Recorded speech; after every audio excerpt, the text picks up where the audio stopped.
You know, it's been a while since I've just felt good about Star Trek. This this just feels good. Star Trek: Strange New Worlds. Now, when I've brought up Star Trek and my existence as a fan of it, I'm certainly not part of fandom communities around Star Trek, but I have to be upfront, the only thing that I've seen everything of in Star Trek is the movies. I've seen all the original cast movies. I've seen all the next generation cast movies. I have seen all the reboot movies. But there's no individual series that I've seen all the episodes of. I've seen a decent chunk of the original series. I've seen a pretty good amount of the next generation. I've seen a handful of episodes of Voyager and Next Generation. I saw the first season of Picard. I have watched, I think, one episode of Enterprise. I just didn't care. I've seen a couple of episodes of Lower Decks. Seemed fun. I might get back to that. I haven't even tried watching Discovery. I do like Star Trek, but I'm not committed to it. And so for someone like me who likes Star Trek, I like the premise. I like the world. I like the feel, especially when the emphasis is on exploration. This is kind of exactly what I want. Strange New Worlds, I would call easily the most accessible piece of Star Trek entertainment that has come out since The Next Generation. Because, yeah, there's plenty of stuff that are callbacks and building on existing lore, be it characters that we already know, depending on what shows or series you've already seen them in, plot points that are either directly related to stuff from canon or are at the very least sort of rhyme with certain things from canon. But the thing is, you could know none of those things and still get some good entertainment out of this. Because as presented, it's this crew of people just going out and exploring. And that's what it sells. And it sells it really well. And the additional lore and depth and interconnectedness is never something that you are required to know. Now, if you spot it, it's very cool. Especially some of the stuff that's done in the last episode. It's very cool. But you know what? The story absolutely functions and works well without knowing any of that. This doesn't have that distancing effect and that feeling of I'm just very out of the knowledge that I need to properly appreciate this that I've gotten from Star Trek for a little while now. You know what's kind of funny? This kind of is what I wanted and what other people tried to tell me Star Trek Beyond was. But this is what I wanted. Because Star Trek Beyond was a movie, I did a review on it a while ago. I'll link to it up there. I like it, but it made one huge mistake, at least to me. Which is that when that movie starts, James Kirk, Captain James Kirk, is already disillusioned and kind of burned out on his 5-year mission. Which means that we skipped over ever seeing him just enjoying exploring space. We jumped right to he's jaded. What I wanted was the period where he was doing what he loved. This is that, not with Kirk, but with Captain Pike, who is established several times over. He's actually a character who dates way back to the original series, but was reintroduced, played by Anson Mount in, I believe, Discovery. And what they do with him is also really interesting. So, first of all, I love Pike as a character. He loves what he lives to do this job. To be the one to find new things, explore new places, make discoveries. This just fills him with joy, and that joy is projected, but it's like he's also, he knows the rules, he knows what he should be doing. So it's not like kid in a candy store out of control, but he has that joy. He's not doing this because it's his duty. He's doing this because it's his passion. Oh, that makes me so happy. Like, the whole crew's great. It's a great mix of characters, all well acted.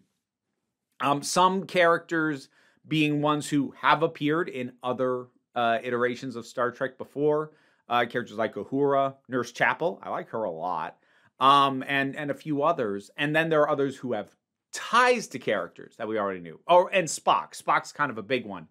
And all of them, they either put so much their own stamp on the character that I don't really need to think about what the original was like, which is kind of what happens with, say, Nurse Chapel, or they evoke the heart of what everyone knows this character is so well that, like, it's just seamless, and that's what you get with Spock.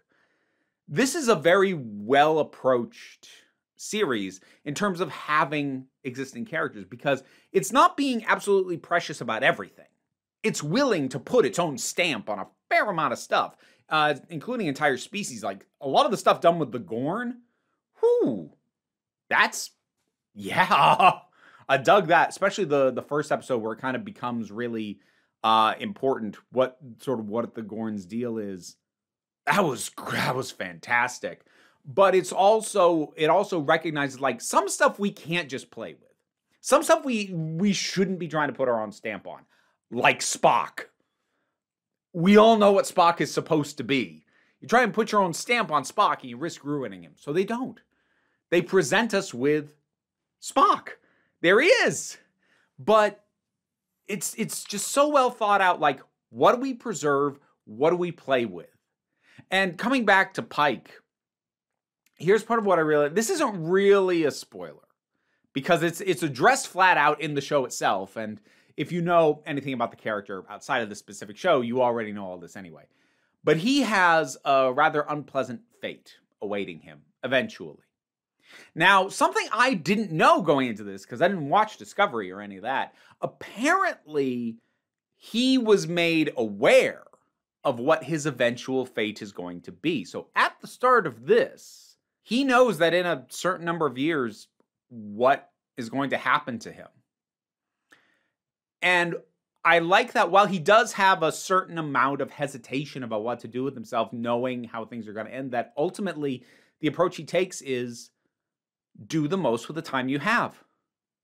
And he doesn't just wallow in that. He doesn't let that be, it weighs on him, but he doesn't let that become a burden that changes who he is. It's really, really well done. And like, this cast is just great. If I have any complaints, there is a character death that happens second to last episode that I kind of wish they hadn't done. Partly because I really, really liked the character that ended up dying. And I was just like, oh, come on. So, we'll see how I feel about where things are when we get to a second season. But it didn't have the emotional resonance I think they wanted. Like, I cared, yes, but I cared because I felt like I was being deprived of a really great character. Not because I was like, oh, break my heart. It's more like, oh, come on. That's like about the only real substantive complaint I have about this was that character death. And it's not even badly done. It's not. It's pretty well handled. I just wish they hadn't done it. That's all. But the show looks great. It sounds great. It has that joy of exploration that is something that Star Trek as a whole has kind of lost over time as things got darker, more serious. And it's not that Star Trek can't explore those things. It can, and it can probably even do it well. But what I love about Star Trek is this is a future where humanity has largely sorted itself out and now just wants to see what there is to see out there.